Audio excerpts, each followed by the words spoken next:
There's nowhere left to go. Ever since 1913, we have the creature from Jekyll Island enter into the system. It was not about free market money. And that's how we got into this mess. We are stuck in a situation where he lowers rates, $7 trillion comes rushing into assets off of the sidelines. If they raise interest rates, prices are going to go up from the interest rate burden increasing significantly. Go back and read Hal Finney, one of Hal's famous posts, and he talks about how if Bitcoin wins, what this really looks like is the free market banking era, MicroStrategy, MetaPlanet. They will each issue their own currency. We're at the very beginning of what I believe is going to be a transition from this fixed, stated, and anchored yield curve to a true free market yield curve. Humanity will finally have a chance to come through on that saying where they say, fix the money, fix the world. Hello, everyone, and welcome back to the show. I'm your host, Rob Wallace, and today I am very grateful to be joined by CJ Konstantinos, the founder of People's Reserve and one of Bitcoin's most articulate proponents. CJ, how are you doing today? Oh, thank you so much for having me, Rob. It's great to be here. It's a pleasure to be here. And I'm doing well. Bitcoin's new all-time highs. We're going through the repricing. The transfer of wealth is accelerating. Exciting times.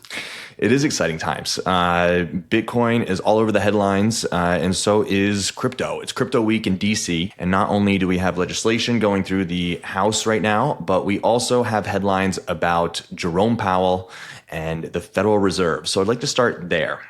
You've said that we need to escape the central bank cartel, and now we have President Trump calling out Jerome Powell, saying that he needs to resign.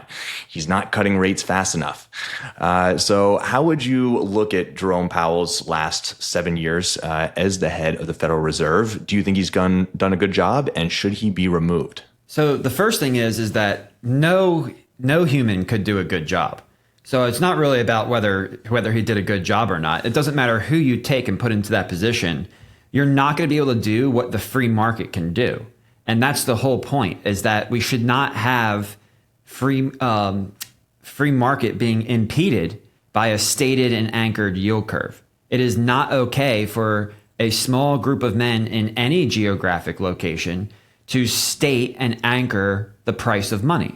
That messes up 50% of every single transaction, because 50% of every single transaction is currency. So I actually said that backwards. It messes up 100% of every single transaction, because 50% of 100% of transactions is the money. So if the price of money is being stated or anchored, if the price of money is being pushed or pulled one way, then the free market really can't deliver its pricing signal.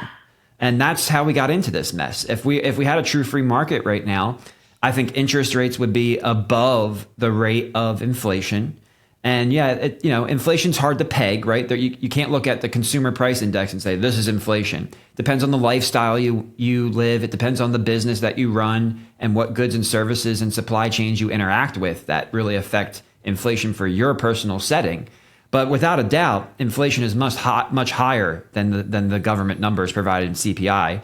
And the interest rates should be higher than those numbers, so that savers who are lending out their money are doing so in a way where when they get paid back principal and interest, they're able to buy more goods and services. They're able to buy a nicer house or a better car or whatever it is that they desire. But right now, the way that we have the system set up, we are now stuck, regardless of who's put in there, we are stuck in a situation where we can't push interest rates too high.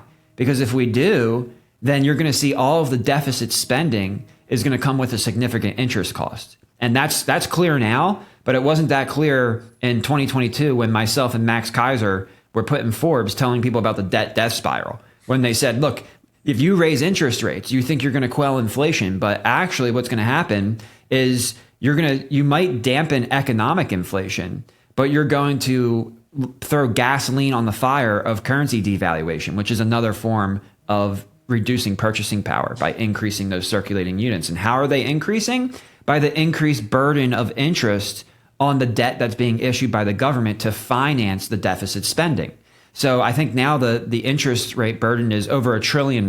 We spend more on interest per year than we do on our military. And we spend more on our military than almost the rest of the world combined. So the amount of interest is just staggering. And the only way to pay for it, since we're not earning that revenue in taxes, right? We're spending more than we're earning in taxes. So we have to print. That's where the deficit comes from. And even with this big, beautiful bill, I believe the deficits are going to be over 2 trillion. And that's if nothing goes wrong. If something goes wrong, you need to do an emergency print. And that's kind of the essence of this whole system. When you marry too big to fail with stated and anchored interest rates and the ability to print, that's it. You just hit the nail on the head. That is the problem. You have to allow in a free market, mismanagement, over leverage, it must be washed out. It must be allowed to die. There's no such thing as too big to fail. There must be failure so that when we collapse back onto a stronger foundation. We collapse back onto those who are responsible and properly managed, and we build back from a stronger foundation. That's why Bitcoin, it goes up real high, it comes down real low. When it comes down real low, there's no mercy. You can't print the Bitcoin. All those people who had rehypothecation schemes or were over leveraged or mismanaged, they're gone. Their companies don't exist anymore. We didn't print more Bitcoin so that they could stay around. So by them being gone, we washed out the danger. We washed out the risk and we reset on a stronger foundation on the companies that were properly managed to move forward to build the ecosystem. But we don't get that in TradFi. So all of that really comes down to this head of the Federal Reserve Board who works with the Board of Governors that dictate the price of money. And we shouldn't be pointing a finger at any one person and saying, he's got to lower interest rates, he's got to raise interest rates. No, it should be a free market price discovery process. And that shouldn't be a surprise to the West. We tout free market. We brag on free market. But how do you have free market when the price of money is not freely stated? The price of money is stated and anchored. If they can't tell you the price of chicken and milk, and you can figure off the top of your head right away, wait a second. If they tell me the price of chicken and then everybody starts buying chicken and the price can't go up, then the producers won't make profit. And if the producers don't profit, they can't increase the supply. And it's the increase of the supply that allows the price to come back down, which increases demand. And that's what the free market price signal is. Capitalism wins because we have the free market price signal. You are allowed to vote with your feet and you're allowed to vote with your money. And when you vote with your money, you are casting an economic vote that allows the free market to say, there's a lot of demand on, chicken must be good, tastes like chicken, right? It must be delicious. It must be solving a problem here because people are consistently purchasing it and they're consistently willing to pay a higher price for it. And then the chicken farmers, when they get those higher prices, they take profits and redistribute into supply expansion, into making more chickens, into expanding the chicken farm. So therefore, it's the free market price signal that dictates the allocation of resources. But in a communistic setup where you can state the price of milk or state the price of chicken, you take away the ability of the entrepreneur to interpret the free market price signal. Therefore, we don't know where to deploy our resources. We don't know where to focus manufacturing and where to expand supply. And everything becomes distorted. Well, fortunately, there is free market price signal on most goods and services. But when you're buying those goods and services, like we just said, half of that transaction is the currency unit, is the medium of exchange being used to facilitate that purchase. And when that price is being stated, I think that's why I've been able to get away with this for so long, because it's not a full-on price control scheme. It's just controlling one variable of the overall element. And therefore, it's been able to go on and on and on and on. But now the chickens have come home to roost. We're finally seeing that. Look, if Jerome Powell comes out and says, we're lowering interest rates, no problem, Mr. Trump, you got it. The interest rates are going down. Well, there's $7 trillion sitting in money market funds right now, roughly $4 trillion from institutions and $3 trillion from retail.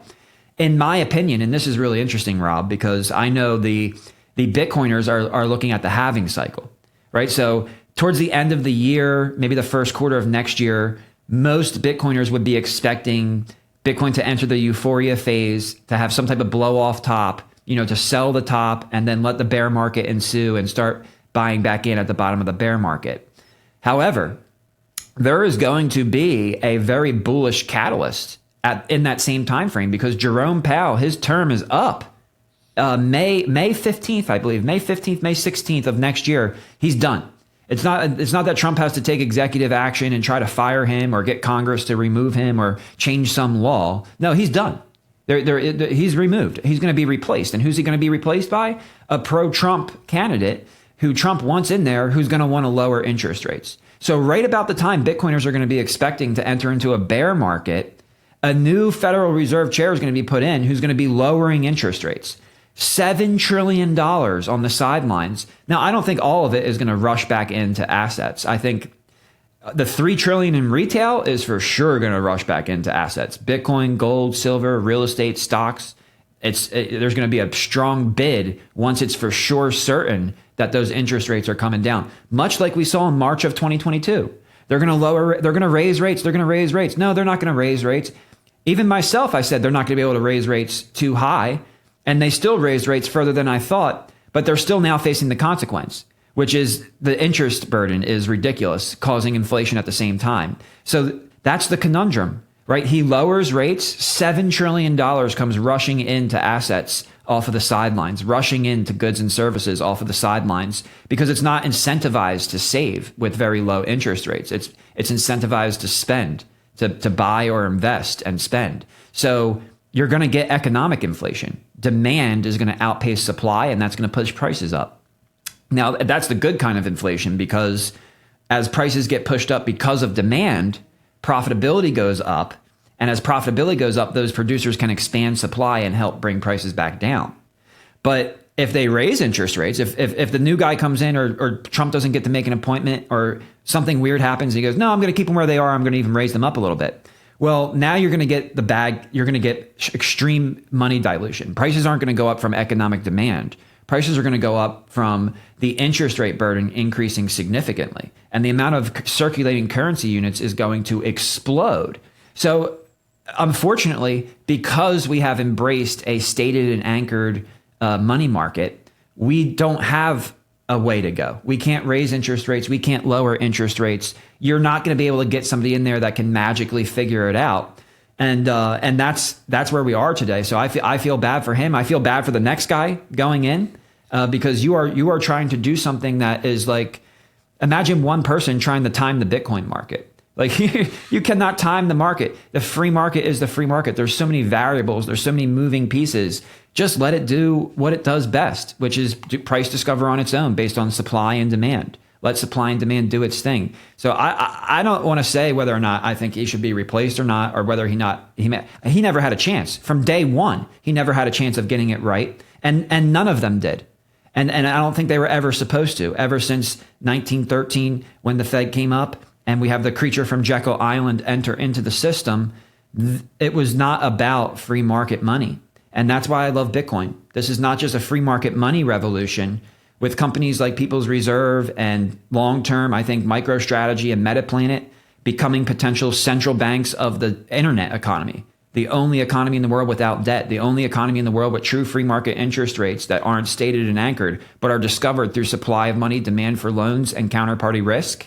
That is where the money domain is moving. That is our hope for not just a free market money, but for free market finance. And that is where we get the real. You can't just have the money. Imagine a Bitcoiner. I'm sorry, I'm sorry, I'm ranting here. I got one more thing to add on to this. I just really, I don't understand. I think Bitcoiners need to embrace this narrative, right? You can't be a Bitcoiner who hopped into the rabbit hole, but then didn't go a little bit deeper. It's not just about free market money. We can't integrate Bitcoin into the system and then celebrate like we've won. Because imagine a Bitcoiner gets it, Bitcoin's adopted, it's integrated into the system like it is being right now. And then what? You go crawling back to the fractional reserve guys, you go crawling back to the cantillionaires, and you say, you're the problem. You've been printing all the money. You've been doing all this. You're the reason for debt slavery. Can you print some money for me? Can I please borrow from you too? Can you earn some interest off my Bitcoin savings, please? What? Come on now. Let's embrace what the revolution really is. This is not just about free market money. It's about free market finance. And this question really teed up the chance for me to highlight that problem, that it goes beyond just who's sitting in the Fed. This goes down to the foundation of the system, the structure of the system.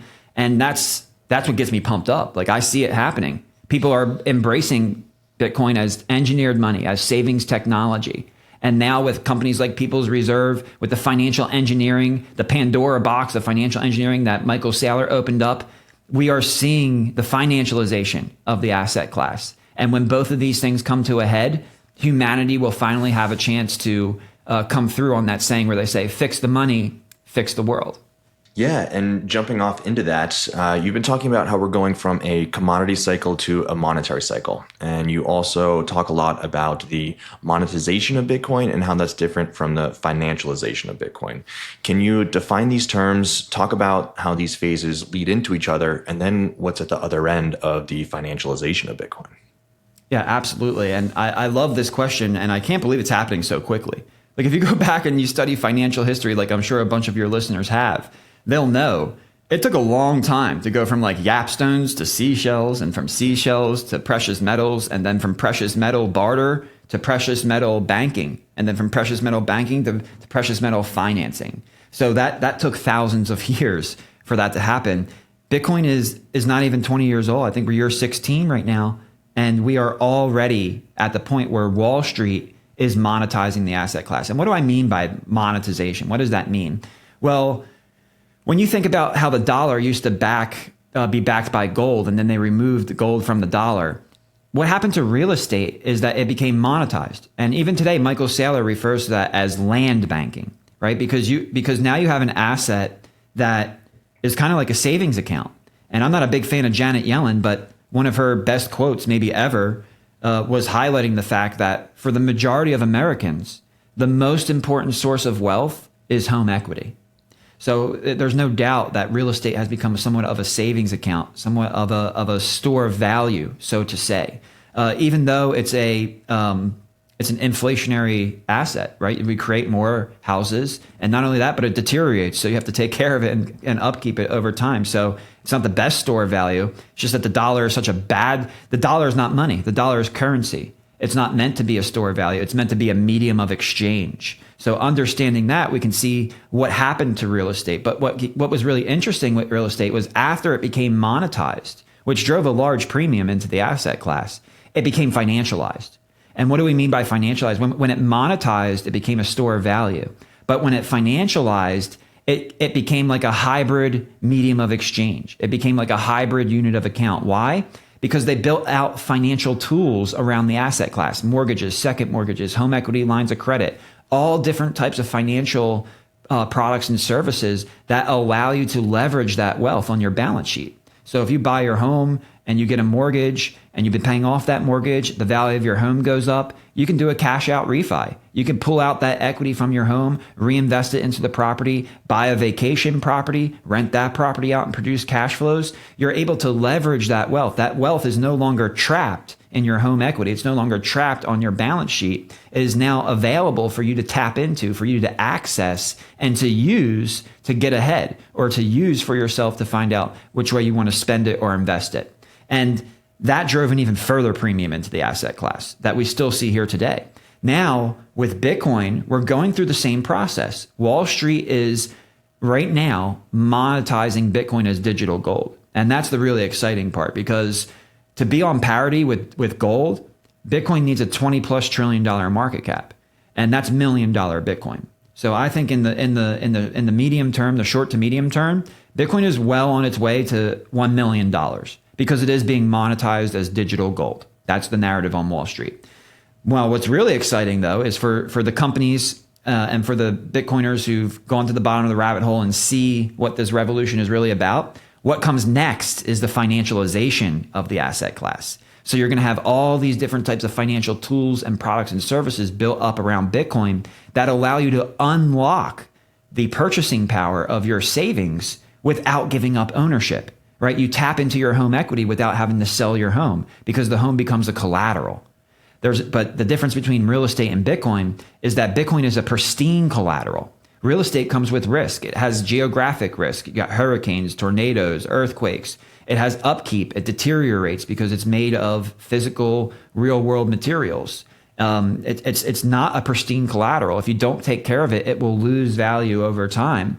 If it's not in the right location, it loses value over time. Bitcoin is digital, and it has perfect absolute digital scarcity. You cannot expand the supply of Bitcoin. But on top of that, you get the best of what you would get from gold and treasuries as a collateral. So gold was a great collateral because it's hard. You can't just create more of it. It takes proof of work. It takes costs to pull more of it out of the ground. So because it was hard, it held its value as a natural money. So it was a good store of value. Therefore, it was a good collateral. But it was a bad collateral because it was super expensive to settle and to transport and to secure. Well, what became more convenient? Cash equivalents that were in a centralized system that were settled between interbank trusted interbank intermediaries. So with the cash equivalent, you could get fast, easy, cheap security and settlement, and within 3 days, T+3, right? T+2, T+3, and that was a big upgrade from gold. But what happened was that on the downside of that, you lost the hardness of gold, and they could expand the supply of these cash equivalents ad infinitum. Now that wasn't really, I mean, it was really abused. Just go look at WTF happened in 1971 to see how bad it's been abused. But that abuse has gone rampant since 2020. Mm-hmm. So I think it's safe to say that we, the people, have been sleeping on this since it was first happening and there was dilution of these cash equivalents. But since 2020, there's been such aggressive dilution of that collateral, of that cash equivalent, of that treasury, that the supply expansion is just, it dilutes the collateral so much that it highlights that, hey, this isn't really risk-free collateral, right? Like if I lend my money to the government, they give me a cash equivalent, and in the background, the government is creating 2 trillion more of those cash equivalents while I'm holding that collateral, then over time, the loan actually becomes more risky. And that's duration risk, right? That's why the yield curve naturally goes up, because the longer the duration, the greater the risk of dilution. The greater the risk of dilution, the higher yield you need to earn to make up for that dilution. Well, the dilution has far outpaced the yield, so real interest rates are actually negative. So here comes Bitcoin, and Bitcoin says, forget it. I'm going to give you the best of gold, and I'm going to give you the best of the cash equivalents. I'm going to upgrade the hardness of gold to absolute digital scarcity, and then I'm going to upgrade this T+3 centralized settlement system to 24/7, 365 liquid proof of work security on the largest, most secure network in the world with 10-minute transaction times. And once that transaction is sent, transaction finality.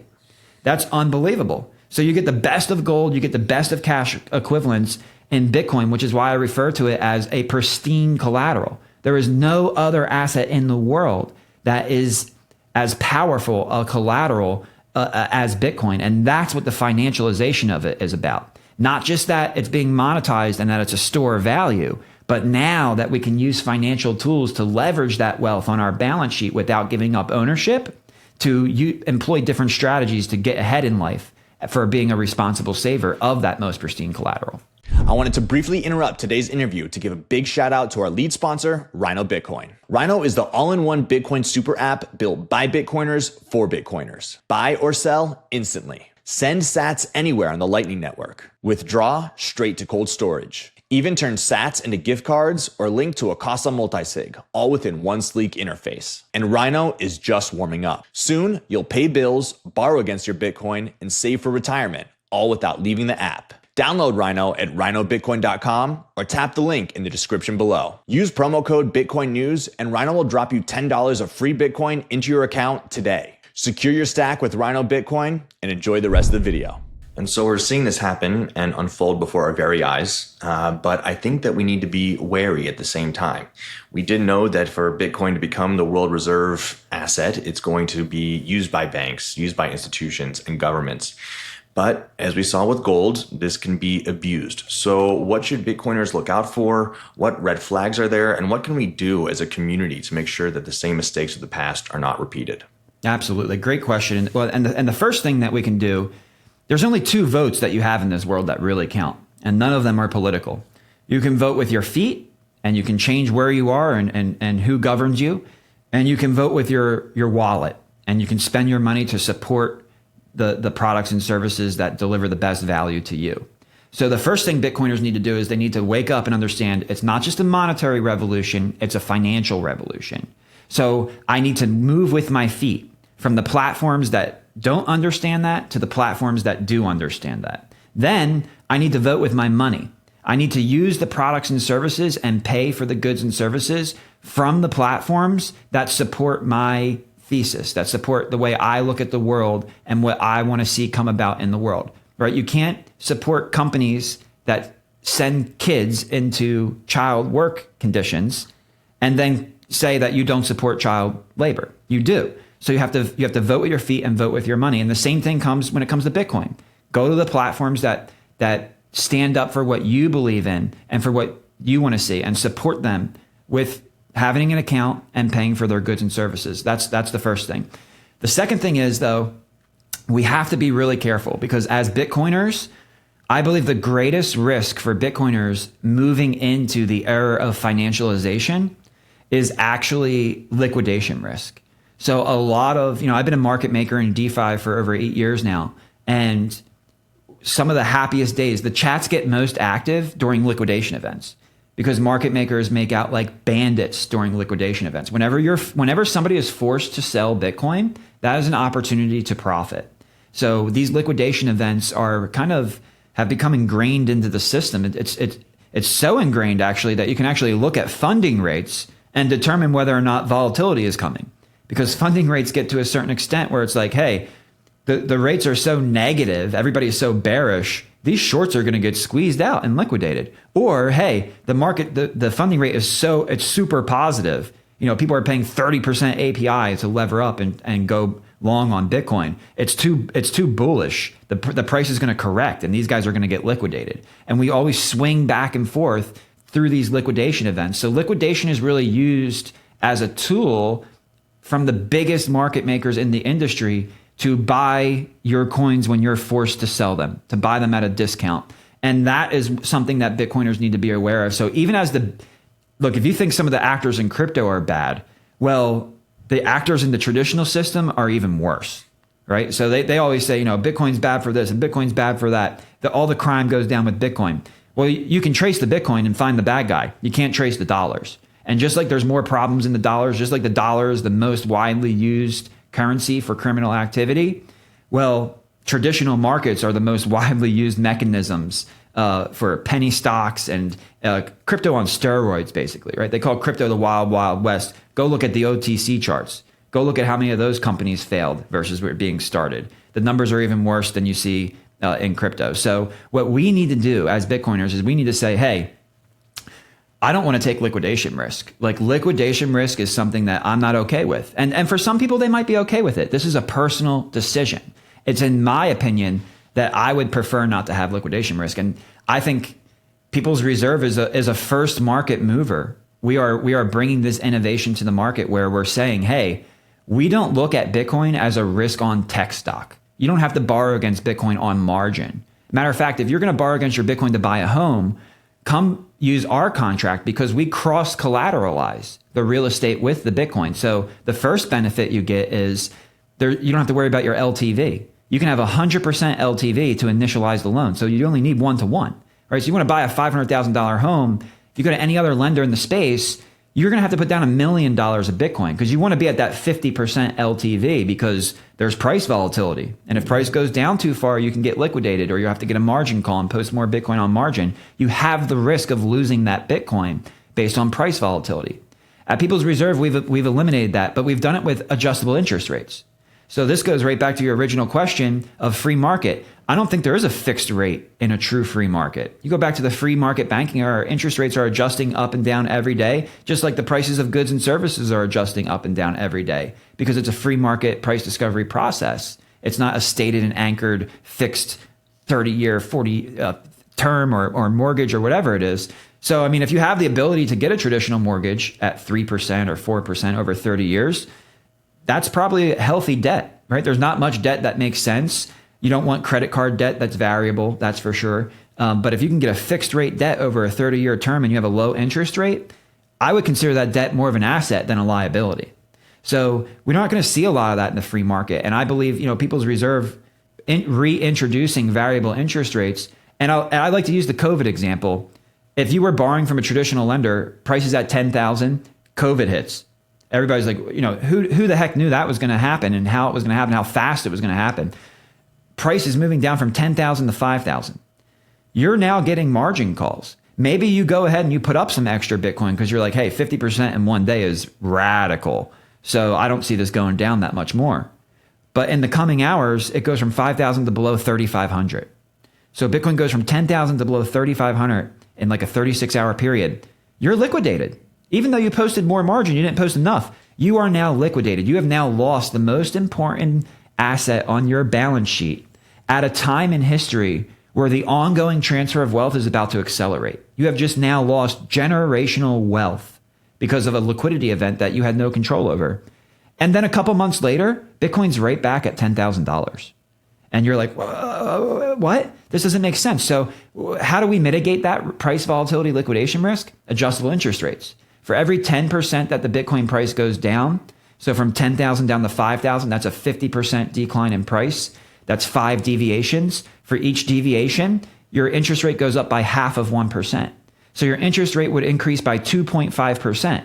You would pay a higher monthly payment for about 2 months before Bitcoin starts going back up to 10,000, right? And then as Bitcoin goes back up to 10,000, each 10% gain, which gets you back to your 1-to-1 or 100% LTV, knocks off that 50 basis points. And by the time it gets back to 10,000, you're right back at your original terms. Then, even beyond that, when it goes to new all-time highs, we'll knock off 20 basis points. So over time, as Bitcoin performs as a pristine collateral, as a collateral that deleverages you over the life of the loan because of the compounding annual growth rate of the engineered money, you can actually lower your interest rate and lower the burden of debt. But at the end of it, you have your Bitcoin. You were not liquidated because of some liquidity event. So that would be my biggest warning to Bitcoiners. Make sure you're working with a trusted counterparty who's designed contracts that are protecting your Bitcoin, that aren't introducing liquidation risk, because taking the chance of losing that Bitcoin at this point in time on the precipice of the acceleration of transfer of wealth is the most risky thing you can do. And I wouldn't want to see it happen to anybody. And it's funny how building these financial institutions on Bitcoin totally flips everything on its head, right? You're looking at it from the complete 180 of what you were looking at it before from a fiat lens. So let's talk about People's Reserve. You've been building this for 4 years and you built it out of your own experience, right? You said you spent 100 Bitcoin on a house and you don't want people to make this same mistake. So this really is a product for people who have significant wealth in Bitcoin already, right? And you are providing a means for them to unlock it. So you just went through a bunch of the variable rate interest loans, but tell us about, just from the very basic building blocks, who's this for, how do they use it, and what's the best way to move forward with People's Reserve? Absolutely. So yeah, it's really built for two main consumers. The first one has Bitcoin savings. They've been a responsible saver of Bitcoin. They've delivered value to the economy. They've earned, and they've taken those earnings and they've saved it in Bitcoin. And then they've allowed Bitcoin to do what it's engineered to do, which is to compound wealth at the best rates that we've ever seen in human history. And we'll continue to do that through its engineered design. But they want to buy a home. Like myself, I paid 100 Bitcoin. So, that's $12 million. So I walk into my $12 million home, and I bought a single family home. Like, my home is barely worth $500,000, especially in this illiquid market. I'd be lucky to get $500,000. But if I still have my Bitcoin, I have 12 million on my balance sheet. So that's like, whoa, what's going on here? So see, we believe people should not be giving up generational wealth for one generation of shelter. That's just not worth it. So we have a Bitcoin powered mortgage product line. Under that product line, we have what we call a self-repaying mortgage and a home equity Bitcoin line of credit. So if you own Bitcoin, you want to buy a home, you want to unlock the purchasing power of your Bitcoin without giving up ownership, then you come to us and we will finance you. We will make sure that you can post that Bitcoin as collateral, get the financing with no credit check, no income verification, 1-to-1 collateral to loan value to initiate. Most importantly, no rehypothecation whatsoever. The collateral is held bankruptcy remote. It's not part of People's Reserve balance sheet. We can't use it. We can't leverage it. It's held in a completely separate special purpose vehicle. So even if People's Reserve, if something weird were to happen, we went out of business, your collateral is not at risk. It can't be clawed back through creditors. It's completely separated from our balance sheet. And just taking all of those things, learning from all the mistakes of the fiat mindset that came in through the V1 of lending with Celsius and BlockFi, and trying to use all the same rehypothecation schemes they use in TradFi. But then when the house of cards fell, they couldn't print the Bitcoin. See, the house of cards has fallen many times in TradFi, but they just print the dollars. and then it makes it look like it's still standing, even though we know it's not looking good. So for all those reasons, you want to make sure you choose the right counterparty to be able to take advantage of your responsible saving of Bitcoin. But the home equity Bitcoin line of credit is now coming from the opposite side. Maybe you just learned about Bitcoin in the last cycle or so. You haven't really got that big set of coins. You don't have the purchasing power to post that collateral, but you do have a home. You bought your home during the zero interest rate policy timeframe. So you got a great rate. You've been paying your mortgage payment for a few years now, or even 5 or 10 years, and you have some equity in your home. And like Janet Yellen said, for most Americans, the most important source of wealth they have is in their home equity. Well, at People's Reserve, that's our other main demographic for our Bitcoin powered mortgage. It's not just the responsible savers of Bitcoin. It was the hard workers who went and bought a house and who have benefited from that purchase and now have the equity in their home. But look, you must transform your home equity into Bitcoin equity, or you are going to continue to fall behind. The best real estate properties in the world compound at a growth rate of, say, 8% compounding annual growth rate in the best zip codes in the world, right? And the worst zip codes, you're at like a 2% rate. So you're basically just keeping up with the real rate of inflation. There's not a lot of value growth there, but 8% compounding annual growth rate with your home equity. Well, if you take that home equity and you transform it into Bitcoin equity, you are now moving that value from an 8% CAGR to, if you're talking about a 5-year period, a 60% plus CAGR in Bitcoin. And the 10-year compounding annual growth rate of Bitcoin is 82%. That's insane. That means you're going to grow your wealth 10 times faster annually, compounded over that 10-year period, 10 times faster than your neighbor who decides to leave that wealth inside their walls. You don't want to hold your wealth inside your walls in an asset that's deteriorating and only keeping up with inflation. You want to hold your wealth in an engineered savings technology that is not only outpacing inflation, but by design, increasing in value substantially through its adoption and integration into the system. So those are the two main things that come from the Bitcoin powered mortgage product line. You have Bitcoin, you want to buy a home, we're your people. You have a house and you know that you need to transform that equity from home equity to Bitcoin equity, we're your people. And it works the same way under both product lines. Variable interest rates, Bitcoin held as collateral, all the benefits that you get with our contracts, you get in both of those product lines. And we think that that's the next big source of buying. Like right now we have the Bitcoin treasury companies, we have the sovereign wealth funds, and we have the strategic Bitcoin reserve. These are big pools of liquidity. But everybody talks about Saylor with his financial engineering going after the $300 trillion fixed income market. The real estate market is over $300 trillion. Even with the recent pullback from the rise in interest rates, we're talking about $300+ trillion of real estate wealth. And around 50% of that is owned outright. So it is a $150 trillion pool of liquidity that needs to get out of home equity and into Bitcoin equity. That's the next big pool of liquidity that's going to come in and boost Bitcoin to prices that I think most people right now would think are unfathomable. And so you're building a Bitcoin bank for the future, right? I mean, you've got a stable coin now, correct? Yes, we have the PRUSD stablecoin. Man, we have some really exciting announcements about this stablecoin as well. We believe that the best way to spend your Bitcoin is with borrowed dollars. So of course, it just makes sense to have your own stablecoin. But one thing I don't necessarily agree within the stablecoin marketplace, especially as a market maker who provides multiple pairings of stablecoins throughout DeFi, that the issuer of the stablecoin is the main benefactor of holding the collateral.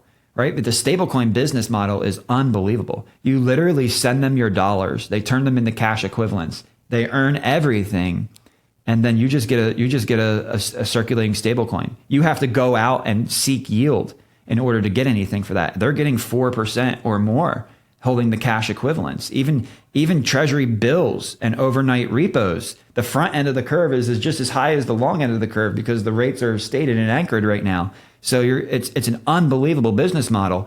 But at People's Reserve, we couldn't be more excited to give participation rewards to users of PRUSD. So Rob, I think this is a great, I wasn't planning on this, but you asked, and I'm going to share this. This is the first time I'm sharing this information. When you hold PRUSD, whether you hold it on our platform or not, you will actually earn participation rewards. You will earn wrapped Bitcoin. We call it PRBTC. And then you can take that Bitcoin and you can turn it into PRUSD in our liquidity pool, or you can bring it back to our platform where we burn it and you get the corresponding Bitcoin asset that backs that liability into your account, and you can take it into self-custody. So for the first time, holding and using stablecoins will actually reward you with Bitcoin. And we couldn't be more excited to introduce that to the marketplace. And so it seems like we're entering into this wildcat banking era, right? Where these banks are going to be issuing their own stable coins, trying to allure customers to come towards them with some sort of rewards, incentives, right? So yeah, paint us a picture of 5-10 years from now, where JP Morgan's got their own coin and Bitcoin is underlying all of it. What does the banking world look like for the average person in that kind of environment? I wish more Bitcoiners were asking this question. And if they, here's what I recommend. Go back and read every single Satoshi post on the forums, every single one. And go back and read Hal Finney, every single one. And one of Hal's famous posts, he's calculating market cap. And this is before Bitcoin even had a price. It was just a few cents of compute to earn an entire Coinbase reward. And he's making a post that says, well, if you take all the world's wealth and you divide it by 20 million, right? We know it today, we know it as infinity divided by 21 million. Well, why did he use 20 million? Well, how did he know that those 1 million coins would never come back in circulation? It's in my personal opinion that Hal was most likely Satoshi. And that's just some, no other person would use 20. Everybody uses 21. Even I used 21 for the longest time until I saw that and a light bulb went off. And I'm like, whoa, he really knew that. He's calculating its value and not taking into account those million coins. Like there has to be a reason for that. It's not just random. Well, one of his other most famous posts that, I should say infamous, because the market cap post is famous, but this post is infamous. He talks about free banking error, the free market banking error. And he talks about how in the future, if Bitcoin wins, what this really looks like is the free market banking error. And each central bank or each bank, call it MicroStrategy, MetaPlanet, People's Reserve, they will each issue their own currency. And that currency will be backed by the Bitcoin on their balance sheet. Now, are we anywhere near that right now? No, absolutely not. And how's it start though? It starts with convertible debt notes. It starts with preferred offerings. It starts with the financial engineering we see Michael doing now and the financial engineering you see us doing at People's Reserve for the everyday person through mortgage products, cash flow products, and such. So we're at the very beginning of what I believe is going to be a transition from this fixed, stated, and anchored yield curve to a true free market yield curve. And people ask me, maybe they're not familiar with the yield curve. It's just how we discover interest rates. So that the front end of the yield curve is very short duration. So it's called the federal funds rate. It's an overnight banking rate. And then from there, you get into swaps. And then the first real is the treasury bill. It's a 90-day expiration. And then from there, you go to the notes, and then you go to the bonds. And the yield curve goes out the timeline. And the longer the duration, typically the higher the yield curve.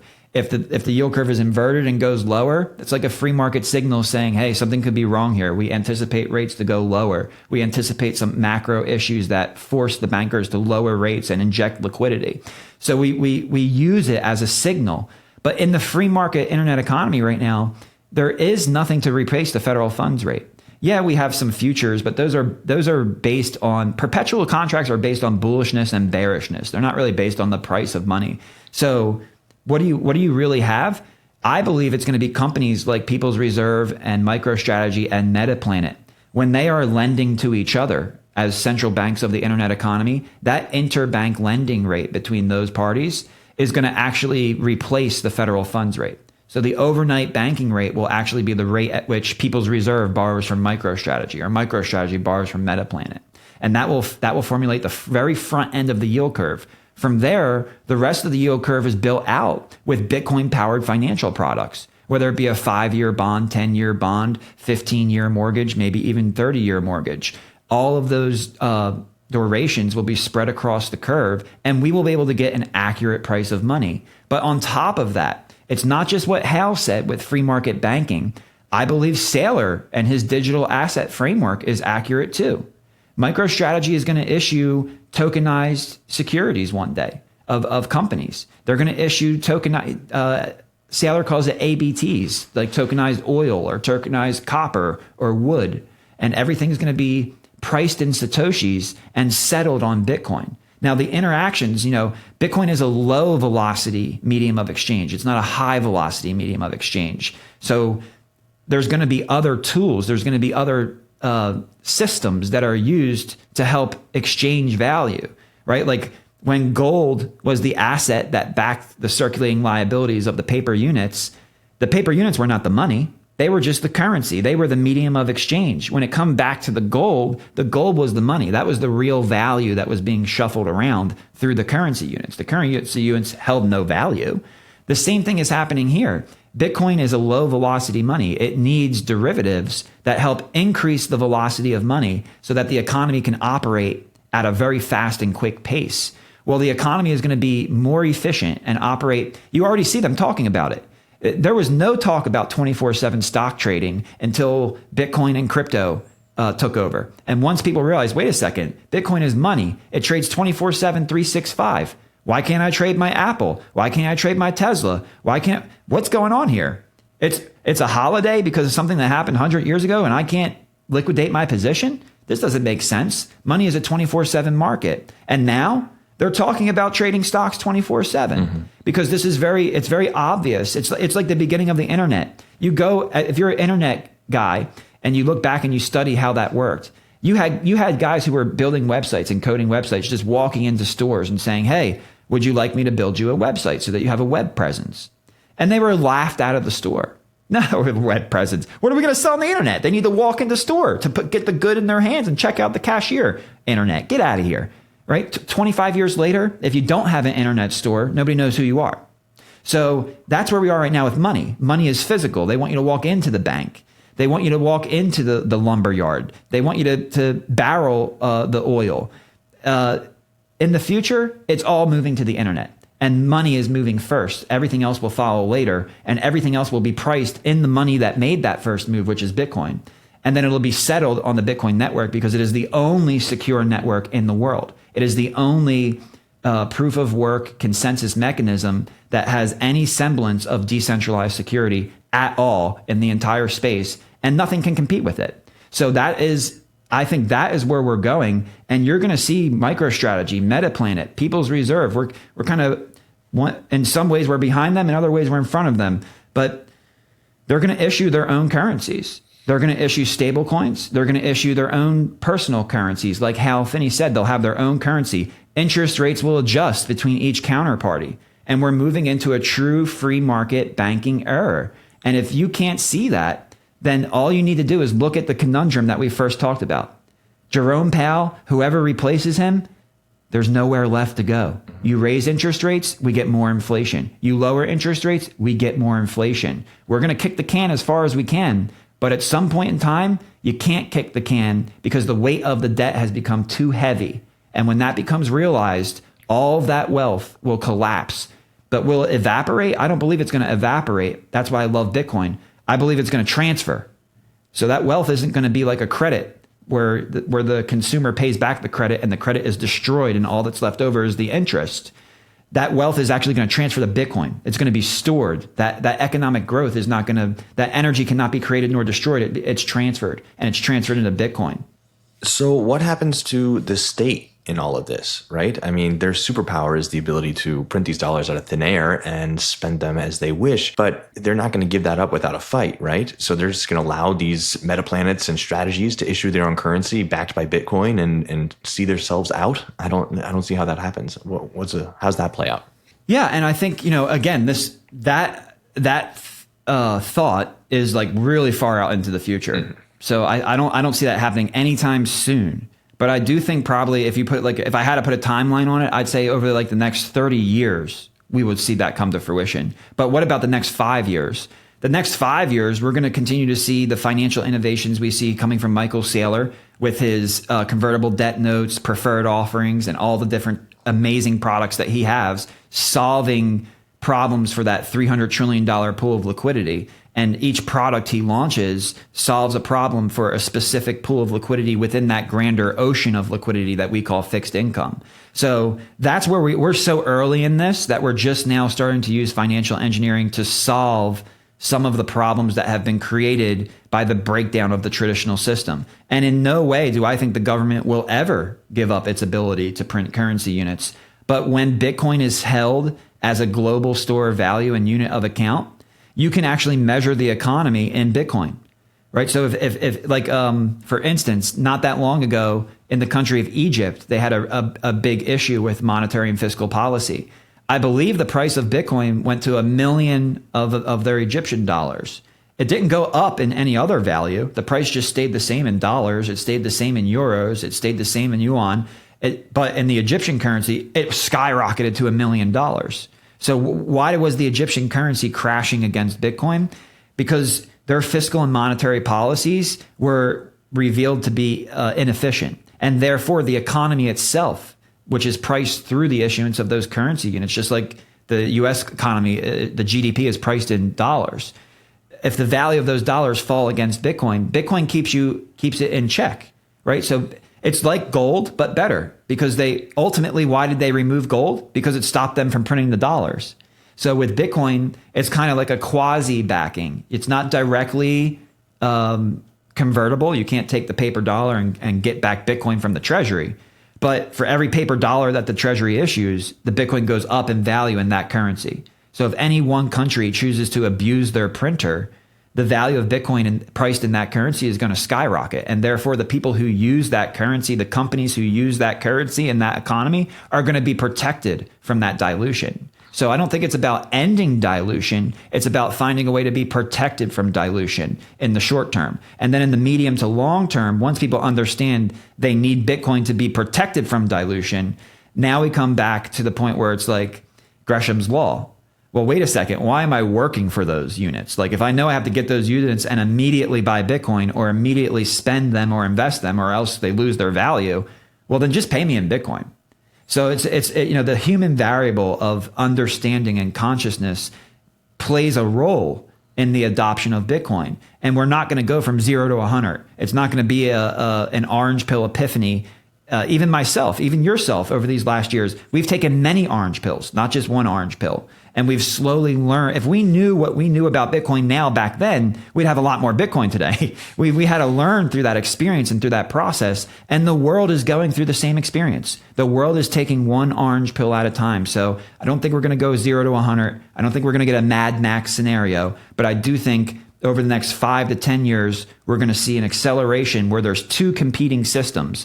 A traditional system with stated and anchored rates and a free market system based in the internet economy that no one country can control or outcompete. And then those two systems will compete. And then when people are watching that happen and they're seeing the people who have embraced the internet economy outpace their growth and outpace their net worth, they're going to say, well, wait a second, I should learn more about this. And then it's going to be a slow transition. And that's why I say like at the 20, 30 year mark from now, people are going to say, hey, I don't want to lend my money to the government. So they can issue currency units, but I'm not interested in receiving those currency units or holding those currency units because whenever I get them, I just spend them or trade them for Bitcoin right away. So it's going to be a slow, kind of painful process for a lot of us who want to see a fast, quick, rapid transition. But I think it's going to be a peaceful transition when it happens slowly. And then people wake up and then they finally understand, wait a second, yeah, now I don't trust in that system and I trust in this system. So the transfer of that trust, and if it happens overnight, the only difference between inflation and hyperinflation is trust. And if they lose trust overnight, we go into hyperinflation. So I'd rather see trust be lost slowly over time and have people wake up gradually over time and transfer from one system to another to the point where the one system just becomes worthless, right? Like if you had a store and you sold goods and services, And you say, you know what? I'm better off closing down my storefront and just selling everything online because I got more customers online than I do storefront, and I'm losing money trying to keep the storefront open. Let me close down the store, get out of this lease, move into a small office, and focus on my web stores. And that's what's happening here. Let's close down the TradFi institutions and systems that can no longer deliver value, and let's transfer into the new systems. And the last thing I'll add to close out this particular segment is that I saw an article, and I believe it was actually from your platform, where you were talking about how I believe JP Morgan did a study where 9 out of 10 millennials and Gen Zers are ready to move away from the banks. They're ready to move away from the banks and move towards forward-looking platforms like People's Reserve and Kraken and Coinbase. And I'm just naming popular names here. I don't necessarily support those ecosystems, but the people are ready. They're ready for new solutions. They're ready for new products and services that actually deliver value to them rather than extract value from them. And I hope and pray that it's a slow, peaceful transition where everybody can kind of wake up and make it out of the system without taking a complete loss or having a societal breakdown or any of those negative, catastrophic negative effects that we've seen in previous societies and economies that had to go through that hyperinflationary event. Yeah, I think that's a fear in the back of all Bitcoiners' minds, right? And it's sort of that fear that kicks you into gear and gets you moving, studying, and taking action, allocating towards Bitcoin and changing your life.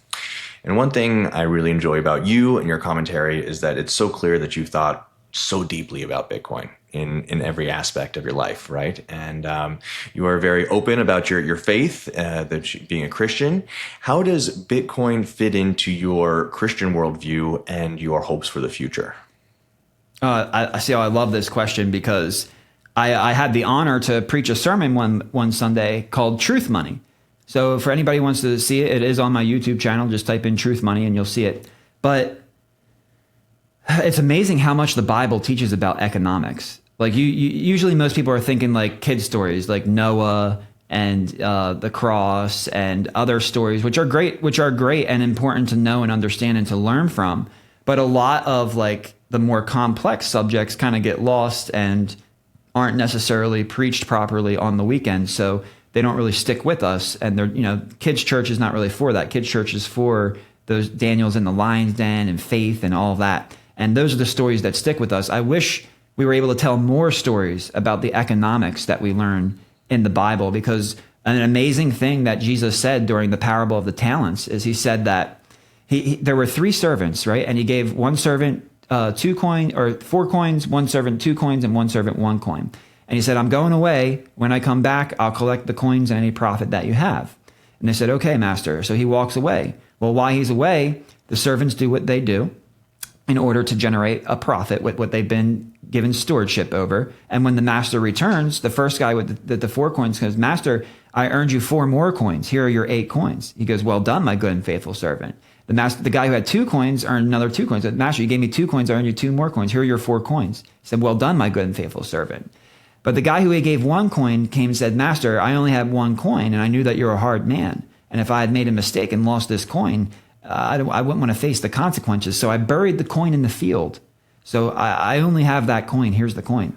He goes, you're a wicked and slothful servant. You had been better taking the coin to the bankers and letting me earn interest. So this is an interesting concept because most people don't think of banking until way after Jesus came from the earth. So he's telling a parable about how he can go to the bankers in a time frame where, wait a second, this isn't the Renaissance. This isn't where banking came from. Well, then how was Jesus telling him to take it to the bankers to earn interest? Fun little rabbit hole to go down there. But the point of the story is there's always going to be a borrower. There's always going to be a lender. Finance is ingrained into money, and credit makes sense. When you have people or you have a business who can make good on their promise, they deserve the ability to get credit. But when you take that credit and it's not backed by anything, when you take that credit and it's backed by proof of promise in a circulating credit market based on a credit score versus a commodity credit market where the value that person already contributed has been remunerated to them in the form of Bitcoin, and they can use that pristine collateral, so that proof of work, proof of value delivery to the economy. Equity is what backs the issuance of your credit. So you can post that collateral, create credit off of that collateral, give it to them in the form of stablecoins so that they can spend it into the economy, not only to pay back the principal, but to earn the interest, to create wealth. Because you can't pay back the principal plus interest unless you generate value, because it's the value generation that allows you to create profit, and it's the profit that is returned as interest paid. So that system is taught in the Bible. That system is taught by Jesus himself. And in a world where we live in a commodity credit market, Bitcoin is the only asset in the world that can facilitate this credit market. There is no other pristine collateral. You can't use real estate. You can't use stocks. You can make more of it. It can be diluted. It's not perfectly liquid. It's not 24/7, 365. It's not secure. There's no transaction finality. With Bitcoin, I call it truth money, because we finally have a way to take the principles of economic truth and lock them into financial contracts. We don't need stated interest rates. We don't need anchored interest rates. We don't need fixed interest rates. We don't need man trying to judge and dictate an economy. We need man to deliver value and play its role, fulfill the value of its variable in the ecosystem, which is to create, because we're created in the image of God. Therefore, we can create, we can innovate, we can deliver value. And by doing that, that fulfills our role. And when we fulfill our role, we live in a better world. We live in a world where value is delivered to each other rather than extracted from each other. And in the fiat world, where they get rid of truth money, and it's untruth money, right? It's unsecure money. It's infinity money. In that world, you should be not surprised that there's more violence against people, because everybody's extracting value from everybody instead of delivering value. So I think, it's amazing that Bitcoin exists today and we're alive during this time. I believe it's a gift from God, a real way to escape the demonic forces that have brought the world to its knees. And going back to our first segment, you cannot be that Bitcoiner who is pointing their finger at the money changers.